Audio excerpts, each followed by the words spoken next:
On this episode of Edge of the Web. With this particular update, there's a lot more rank volatility uniformity. That rhymes.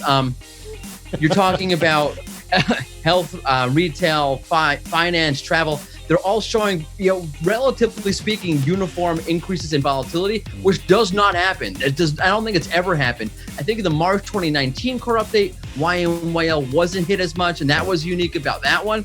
But you've never really had uniform rank volatility across the niches like this one. Your weekly digital marketing trends with industry trend-setting guests. You're listening and watching Edge of the Web. Winners of Best Podcast from the Content Marketing Institute for 2017. Here at see more at edgeofthewebradio.com. Now, here's your host, Aaron Sparks.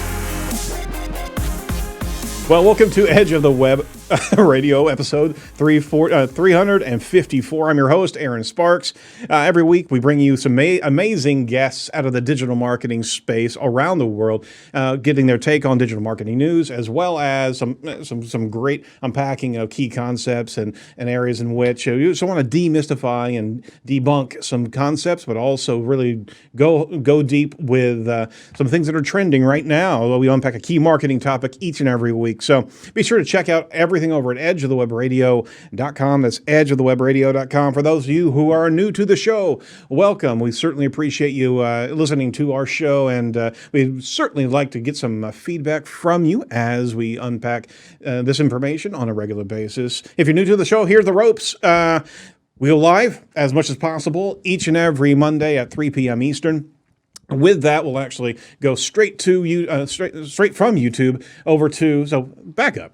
We actually go live stream on YouTube before anything else. So we certainly entreat you to join us on the show so you can give some comments and ask questions of our guest. We'll take all that audio and take it over to our friends over at iTunes, and then we'll move it through all the different podcast aggregators. So wherever you are listening to podcasts, we should be there. And if we're not, let us know. But if we're not, you're probably not listening to us right now, so you can't really let us know. So anyway, find out our podcast over in all the different spaces: iTunes, Google Play, Stitcher, Spreaker, iHeartRadio, Spotify, TuneIn, Player FM, and many others. And again, check out all of the information over edgeofthewebradio.com, including blog posts, transcripts, and the like. So we kind of do this omni-channel thing. We spray it everywhere just to be able to make sure we are meeting our digital consumers. The entire show is brought to you by the title sponsor, Site Strategics, our parent company. Site Strategics is actually the pioneer in agile digital marketing. In fact, you search for agile digital marketing, you're going to find Site right there. Their core specialties are SEO, social media, SEM, conversion rate optimization, and omni-channel broadcast, just like we're doing in this studio right here. So if you're interested in what agile marketing can do for you, what digital tactics you could actually do to be able to increase your bottom line, give us a shout over at 877-SEO for Web, 877-736-4932. In the booth is Jacob Mann. Hello. Didn't even get you an intro. Just wanted to see if you were listening. Oh, I'm ready. Oh, yeah. You're on the trigger. And I'm thinking now might be the best time. If you want to be truly omni-channel, I think we should probably consider what it would take to split the show up into, it'd probably be about 50 or 60 short TikToks. Ooh. That people can just watch one after another. Just boom, boom, boom. Because I know people love getting their news from TikTok. Absolutely. So maybe I can actually try this out on my kids first. I think this is a good way to make sure no one ever wants to find us again. That would be a bad thing. Yeah, it truly it was. be. So come up with another idea. All right, I'll work on that. All right. So housekeeping. I want to make sure that we let you know who's coming up on the show. We actually had to adjust our interview with Bridget Willard. Sorry about that. We'll certainly get back to you. We had to shift over to focus on the most immediate topic right now, which is the Google Core Update algorithm. We got Katie Mann coming up on the 18th. We got John Wall from Marketing Over Coffee talking to us on the 26th. Paul Lovell on the 1st of June, and Jessica Bowman on June 15th. So if you're interested in being part of the show, just simply email us over at info@edgeofthewebradio.com. We'll be able to connect with you and see how we fit and what we could bring to our listeners. Set all your reminders, if you would, to on the YouTube on the YouTube channel there, and let us know how we're doing as well. So if you go over to iTunes, give us a review. If you could be so kind, we'd love to hear back from our audience, and let us know how we're doing on the show. So we do have actually a poll going on the site right now, edgeofthewebradio.com, an anonymous poll. Let us know how we're doing and what you'd like to hear more of. If it's advanced SEO, conversion rate optimization, thought leadership, got a number of different options there. So jump on over there. It's completely anonymous, and we certainly would appreciate your feedback. All right, so that's the show housekeeping. For this week, we want to make sure that you check out the news podcast that is tied to our podcast. We just split it off, so we are covering all the trending topics right then and there of a smaller podcast. But with that, let's shift over to this week's specialist. Now it's time for Edge of the Web featured interview with Mordy Oberstein, Chief Marketing Officer at Rank Ranger. We have the Mordy Oberstein of Rank Ranger on the line. How you doing, Morty? Hey, how's it going? Good. Well, let's introduce Morty to our audience. And if you haven't come across Rank Ranger, shame on you, because it's a hell of a tool, and we talk about it all the time. Morty is the CMO of Rank Ranger, a leading SEO software platform. When he's not marketing, all right, he's actually writing original content over at about SEO insights and the like over at Search Engine Land. And he also has a similar podcast. You might have actually heard it, the In Search SEO Podcast. So welcome to the show. Thank you very much. I mean, my podcast is nothing. I'm not worthy. Oh, see, this podcast. Suck up. Come on. Morty, you're doing a great job. On the podcast, and we actually met over at SMX and had a great time there. And there's going to be a soon-to-be video we're going to roll out from SMX. Things kind of got weird over the past couple of months. Things got real weird. like we're stuck in our houses for 3 months. Weird. Yeah. Yep. And so we certainly want to unpack that, because we had a good discussion then. But Morty, as we pivoted today regarding the topic, literally the algorithm change was actually rolled out while we were doing our live show last Monday. I mean, they could have at least tapped us on the shoulder, right? So I'm catching up. From a week of. I think they did it in spite. That guy's probably on purpose. Probably so. No, we love you, Google. Yeah. We want you guys to come on the show too. All right. So, wanted to pivot around and talk about the core update. Now, you're just to unpack a little bit more about your history. You are the public face of Rank Ranger. That means you're connecting with a lot of people regarding the brand. So, tell us a little bit about how you got into SEO and your own personal history in your words. Oh boy, my own words. Yeah, right, and just as it applies to digital marketing, because I know you could probably chase multiple rabbits, right? Yeah. I'll give you the clean version. So, I used to be a teacher in Baltimore City. I moved to Israel. That's a whole other story. And I started working for an educational software company. But it turns out I was like the only person who spoke native English. Mm-hmm. So they said, all right, well, besides writing teacher manuals, could you also do our webpage and our social media and whatever else in English? I'm like, sure. I just have no idea what I'm doing. So I started researching it, started getting into it, started becoming a thing. And lo and behold, as time went on, one thing led to another really short version, ended up at Rank Ranger for the last 4.5 years, something like that, where I get to write, think about, talk about Google all the time. So it's like my dream job come true.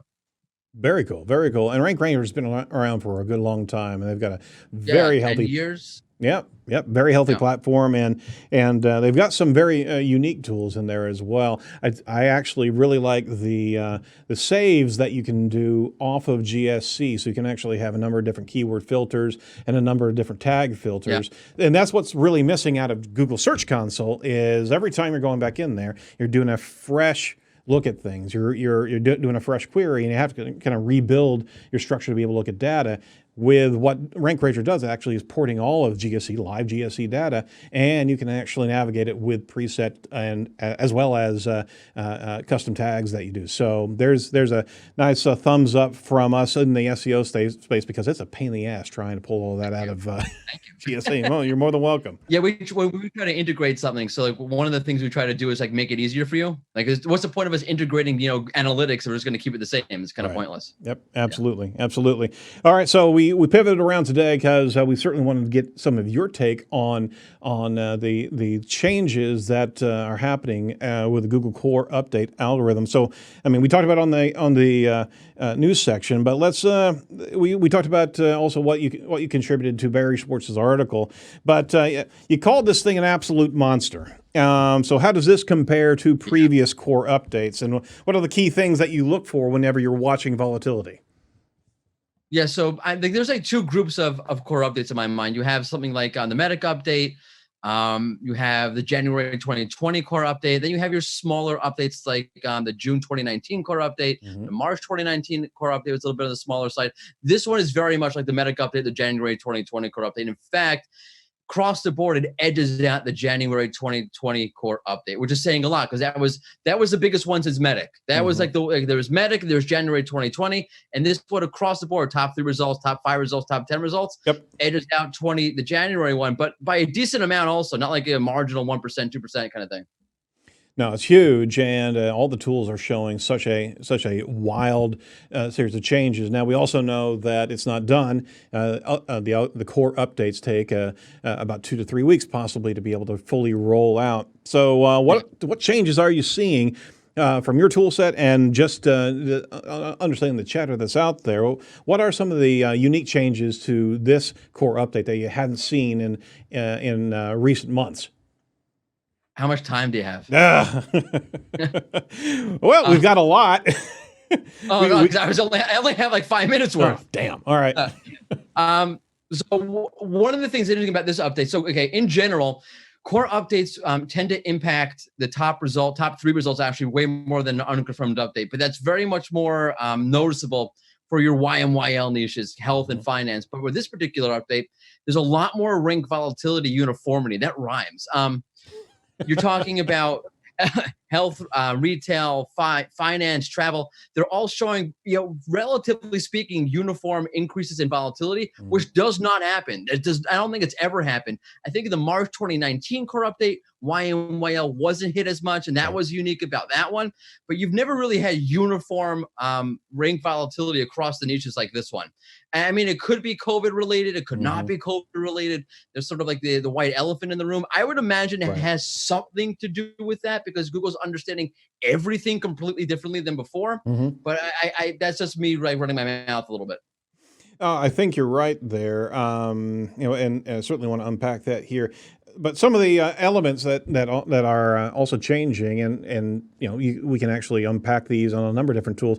The feature snippets changes. Is local changing that much right now? Local ranking?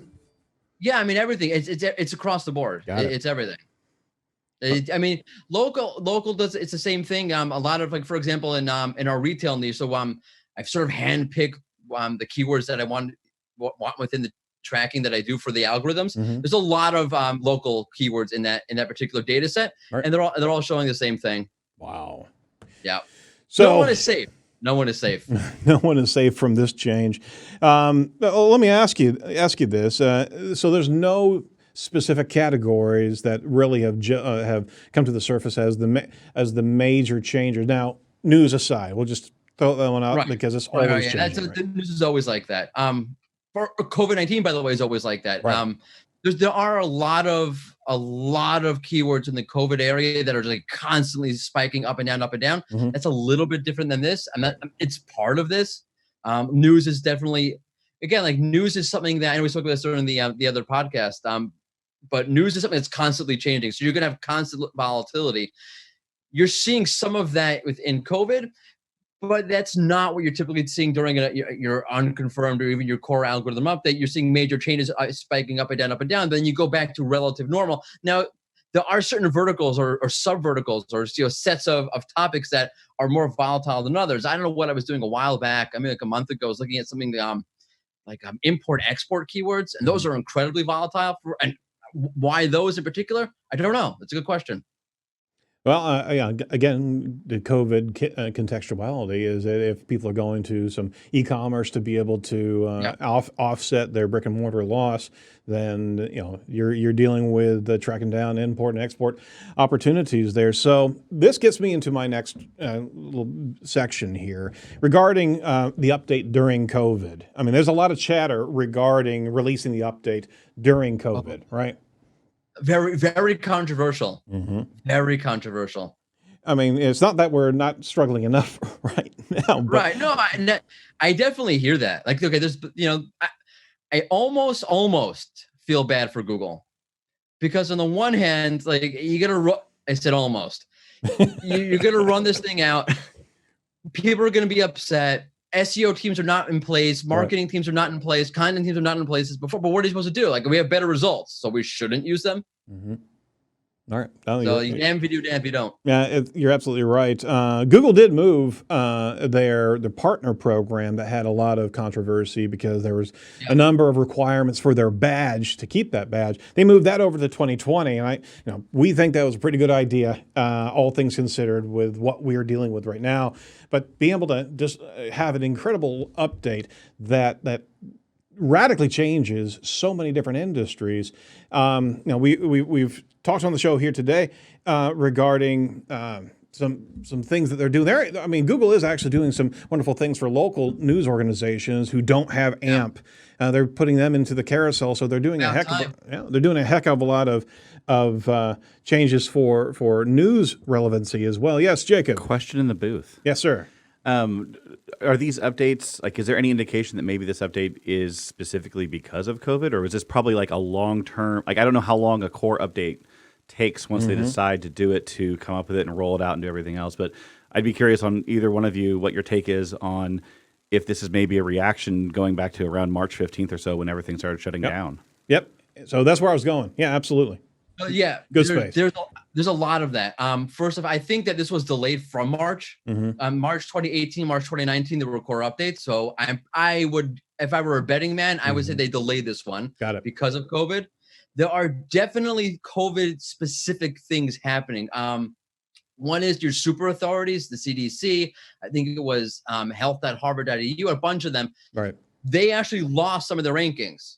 Not like in a dramatic way. I wouldn't say, they got hit, but they got a giant boost they got a nice boost as COVID-19 came in. And I think Google scaled that back a little bit with this one, maybe because they're getting a better sense of what COVID-19 actually means at this point, right. Maybe the intent is changing. Maybe it's just like COVID-19 is a new normal. So it's like stabilized a little bit. So that actually got pulled back. One of the other interesting things about COVID-19 in regards to the update is, so a lot of state sites rank really well right now for all these COVID keywords, like the NewYork.gov, whatever it is. The NewYork.gov actually got scaled back also, and now you're starting to see a bunch of switching going on. Ohio is up, Florida is down. It sounds like a sports event, but I can't figure out exactly why. I thought that maybe it's because these are new hotspot areas. Like Florida's now down and Ohio's up, whatever it is. Right. But if that's the case, then Google's like a week or two behind. And to further that, literally searching behaviors have changed, just like you're talking about, and we are in a new norm of new intent from customers. I mean, you ran an example you tweeted out today. You were running a keyword tracking on just small business terms, and there was so much chaos in volatility in the rankings, both local and otherwise, for just the core cluster terms of small business. And everything's now evened out to a particular degree. There's not nearly as much volatility in ranks. So they're trying to match the needs, the current needs of the audience. Yeah. And that's where it makes sense for Google to do this. I mean, the case was a small business keyword, so you can watch. There's the top 20 sites in the graph, and you just see spikes up and down every site, and the top 20 spiking up and down every day. Which, by the way, that's what a normal news result looks like. Right. In other words, like COVID-19 is a news result for Google in a lot of ways. It's very, very hard for them to figure it out. So in this case, it was a small business loan keyword. There's a lot of government policies, a lot of change, a lot of evolution of what's the intent around this keyword. What's the most relevant thing for this keyword as things develop around small business loans and whatnot. And Google had a terrible time figuring it out. And you can watch in the graph, there was unconfirmed update at the end of April, and then through the May 2020 core update, just normalizes. It's like, okay, there's still volatility, but it's way, way, way, way more standardized and normalized. And you can see like that makes sense for Google to make an update here. Yeah, that's the side that says, okay, Google should have made this update because it just normalizes a lot of things, offers the users much better, more stable, more relevant results. And they have to respond to search behavior, and they have to respond to new customer intent. So we welcome a normalization, obviously, but we've never been here before. It's rough. We've never been here from. I mean, it's always been algorithm changes based on types of news that are coming through, or the YMYL crowd and how authoritative certain content was in the medical space. But we've never had a scenario where the customers are changing their pattern at the same time that Google's trying to normalize content. Yeah, and at the same time, let's say YMYL. So things in retail Google has said, by the way, that they treat e-commerce differently in terms of YMYL than say finance or health, which makes a lot of sense, right? Because in health and finance, yes, there are commerce sites in health and finance. There's a commerce element to it, but fundamentally speaking, commerce and health are informational categories. Right. So the content itself is the commodity, as opposed to e-commerce, where the content supports the commodity, which is your product. Right. So it makes sense that they treat it differently. And all the algorithm updates do the same thing, all the core ones, right? It's health, it's finance, and retail behaves more like travel or something like that. In this one, though, retail all of a sudden becomes like health, right? If I'm getting a package delivered, well, what are the health implications of that? And by the way, I did see a bunch of, I profiled like 3 or 4 different sites. Bless me, I don't remember who they are at this point anymore. There were a bunch of sites that have they're like appliance websites that they have on their shipping page, not just their home page, but on their shipping page, what happens if you order something and get it delivered to your house? Right. Our drivers will not come to your house. They'll knock on your door. They'll run away. They won't breathe on you. They won't cough on you. They won't do anything on you. Those sites did well. Wow. There are a bunch of sites that I profiled that have no updates to their shipping. So it's like regular shipping, right? Seems like it's coming to my door. Some guy's going to come. He's going to breathe on me. I'm going to get COVID. It's going to be horrible. Right. Those sites did not do as well. Those sites actually lost a lot of their rankings. I haven't studied enough sites to say conclusively across the board that's what's happening, but that really looks like what's happening to a bunch of sites, and it kind of makes sense. It does make sense from a practicality and a pragmatic standpoint, but are we in the space now that that Google's actually going to be changing algorithms to fit the consumer's need as time shifts, as the environment shifts? And what you're saying is that sites that picked up the baton and started to adjust their content based on those needs are winning the day. So that's a slippery slope whenever it gets into, because they're also compounding it with verification of authority of news content in the same thing. They're on the precipice of actually deciding what's true and what's false from a content standpoint. We've been here before, obviously. Man, they're in that precarious place of trying to give the consumers what they need when they need it.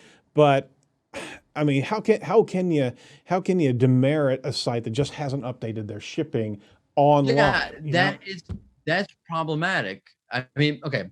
I mean, it's good prep, I guess, for November when the elections come around. So I guess that's good practice for them. Figure this stuff out. Yep. But no, I mean, look, on the one hand, I get that. Like, okay, so your shipping page it's coming across like it's a regular, day in the walk in the park, normal shipping procedures, whatever it is.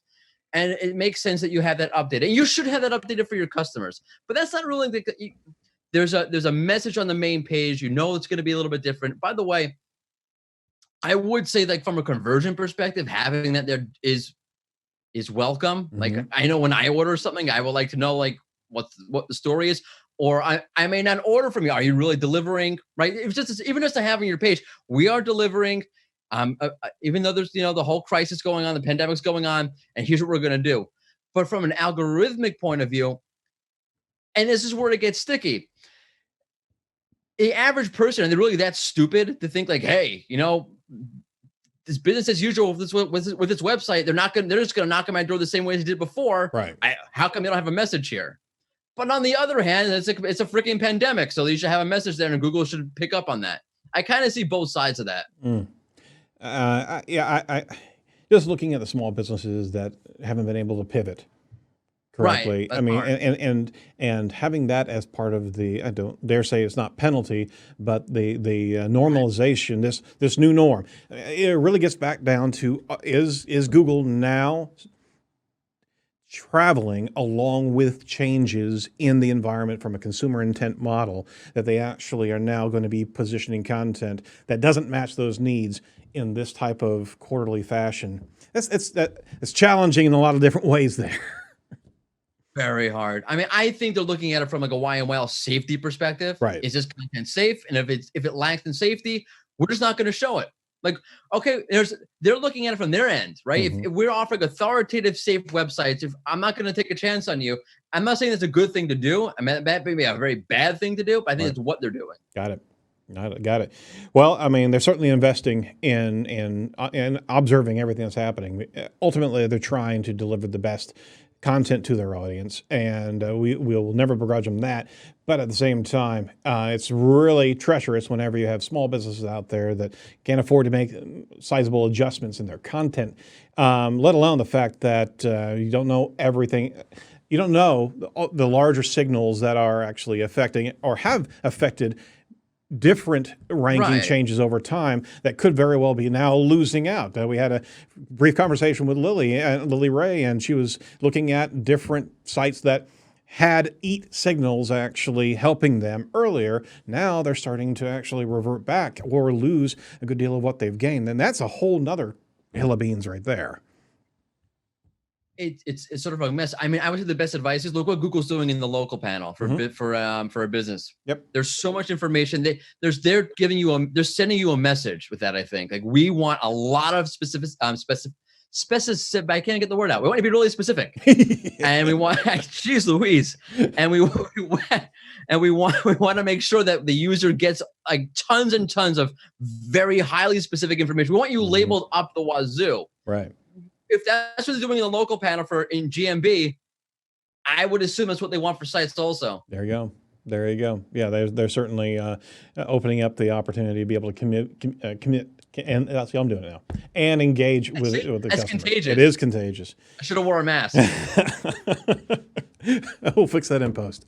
Again, a little avatar. All right, so we're holding on. We're white knuckling it right now, and we're looking at our clients, and we're watching very, very, very carefully what's moving, what's shaking. There was something very interesting from an article from Ezoic, EZOIC. They actually had a story showcasing some of the GSC data that was showing words and phrases zeroing out before and after, literally. If we're comparing a previous point of time, is that they are seeing in some GSCs just the absence of rankings, not just going down, it's just flatlined. And at first glance, it kind of looks like it's been like a indexing of a particular results page. So have you come across those type of data points in GSC? That's very, very hard. I mean, I saw that a ton of that when COVID first came out for COVID keywords. Yep. So usually you'll see like, okay, a site goes down and they might get killed, but they're still there to a certain extent. Exactly. What with the way COVID came in, the way it changes user behavior, the way it changes intent, the way it changes is everything. So sites just stopped ranking.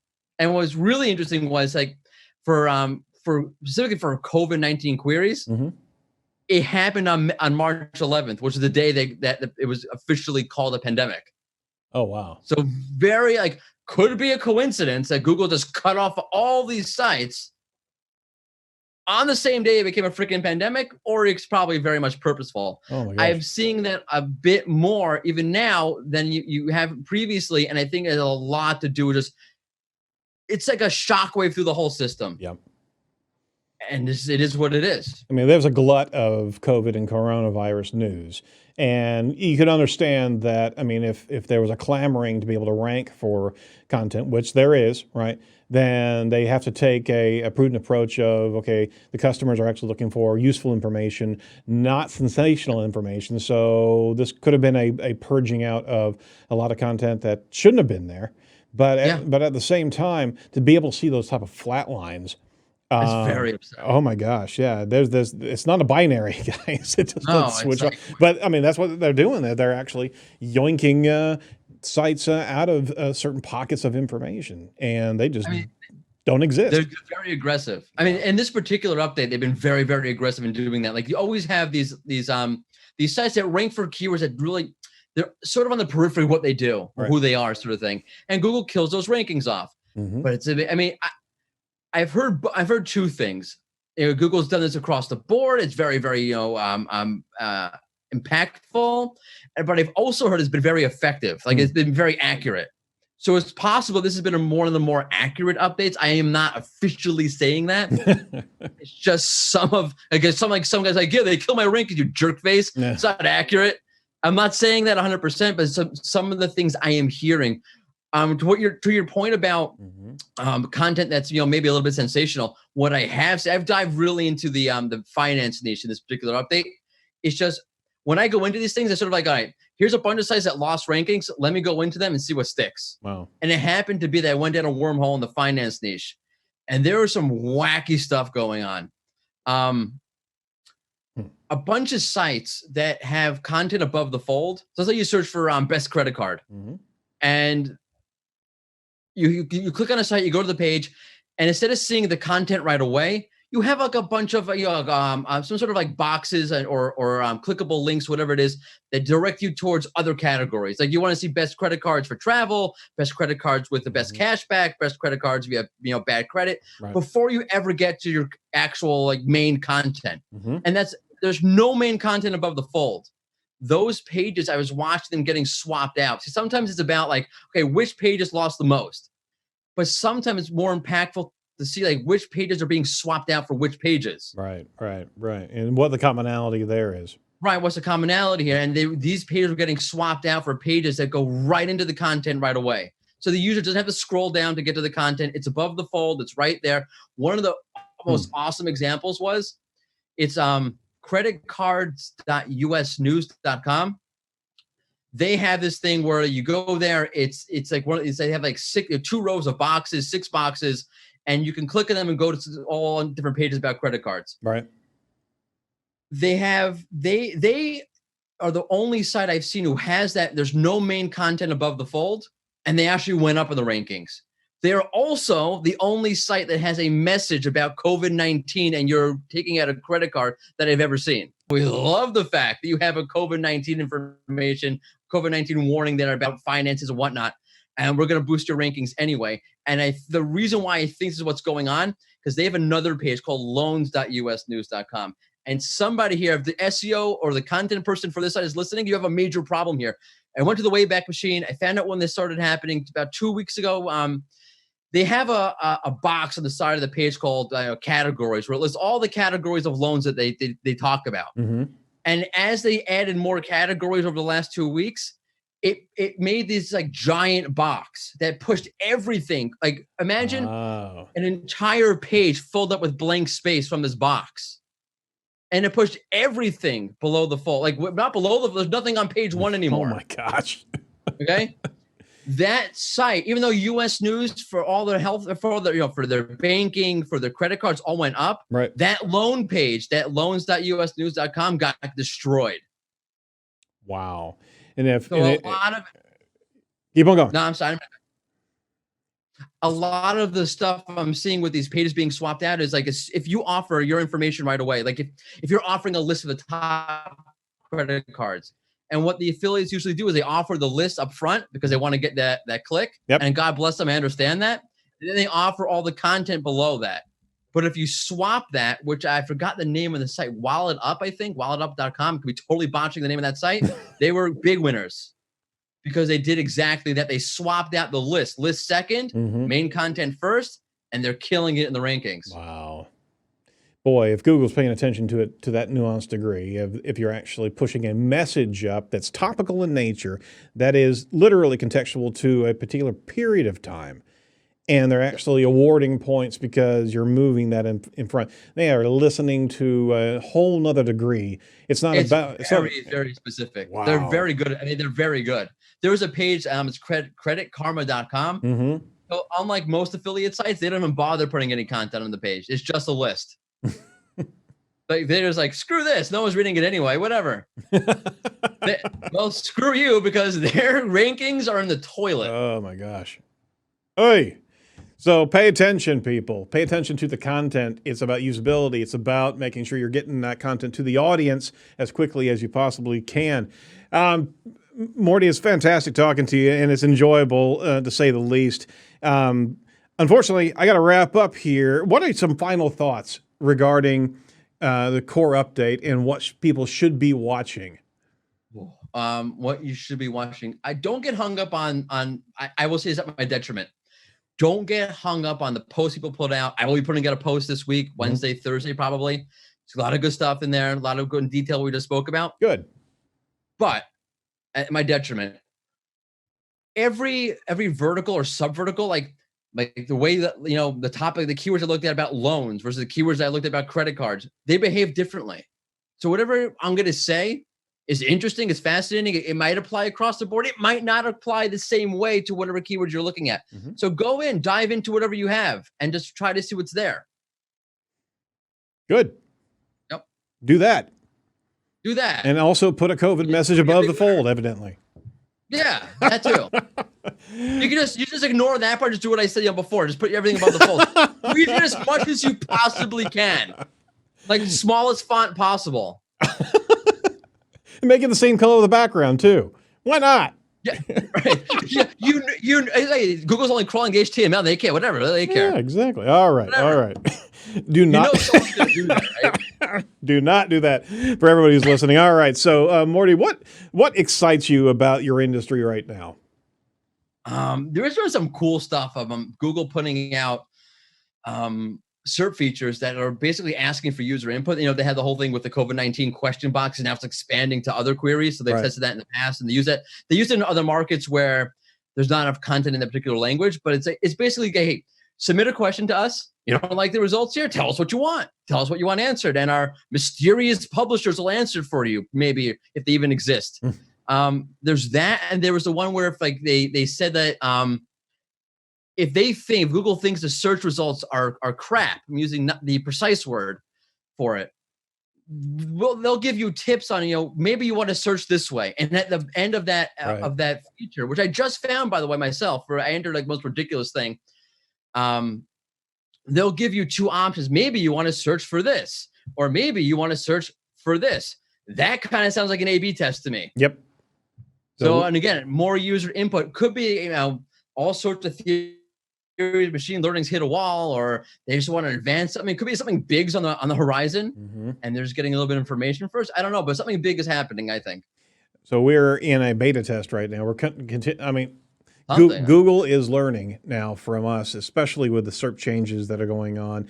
They're not only tracking and providing us content, but they're tracking and providing their own information based on consumer interactivity. So I wonder if they're a little bit insecure. Like the COVID-19 thing changed everything. It permeated everything. Nothing is safe from COVID-19.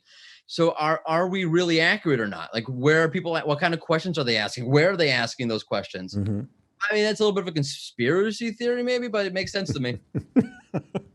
All right. Well, conversely, what bugs you about your industry right now? Am I allowed? Oh boy. I'm gonna step out. See, you're setting me up here. I really am. You're setting me up here.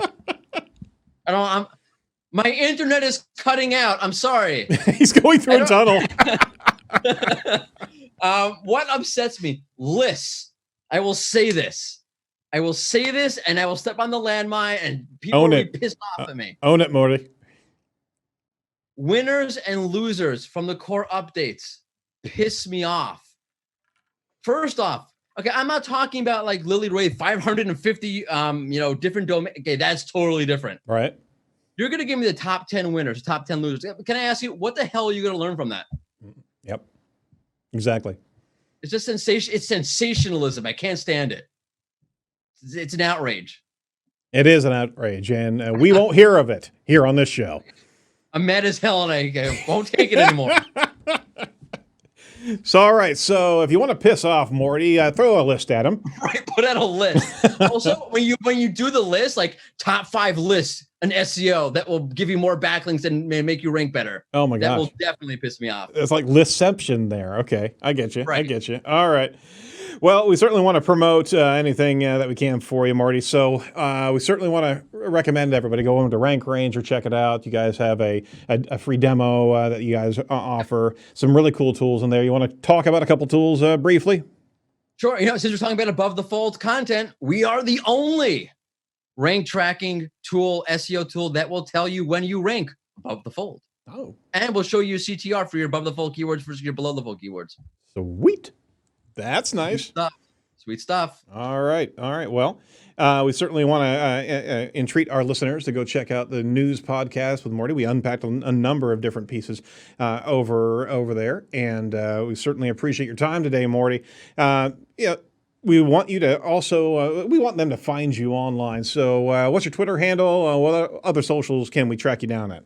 I'm at Mordy Oberstein on Twitter. I'm on LinkedIn. I am not on TikTok. I am not on Instagram. I am not on Snapchat. I am on Facebook, but please don't find me. That's for my personal life. I don't have. Well, we're all kind of mixing up the personal and the professional nowadays, aren't we? That's where I post my nudes on Facebook. So please don't go to Facebook. Oh my gosh. All right. Well, with that final note, thank you so much for your time, Morty. We certainly want to welcome you back, talking about all things rank and all things Google. So the door's open for you, man. Thanks so much. I really appreciate it. Absolutely. I'm honored to be on the most awesome podcast in SEO history. There we go. See, we're going to use that as that's our teaser right there. Right. Thanks. Visibility for me, great stuff for you. I love Works it. out well. I love it. All right. Well, thanks for pivoting and jumping into the show at a moment's notice. We really do appreciate it. Totally my pleasure, guys. Cool. All right. So we want to make sure that our listeners and our subscribers make sure that you ring that bell or get notified on YouTube whenever we go live. And if you could, let us know how we're doing on iTunes and the like, because we'd love to get some reviews from you. Be sure to check out all the must-see videos and much more over at edgeofthewebradio.com. We're going to be providing more information about the Google update coming up here or over the next couple of weeks. So be sure to watch some of the Google update information and the different tools that we're actually showcasing. From all of us over at Edge of the Web, we'll see you next week. We want to make sure that you're staying safe and well. So with all that, do not be a piece of cyber driftwood, especially in these currents right now. So from all of us over at Site Strategics and Edge of the Web, thanks so much for listening, and we'll talk to you next week. Bye-bye.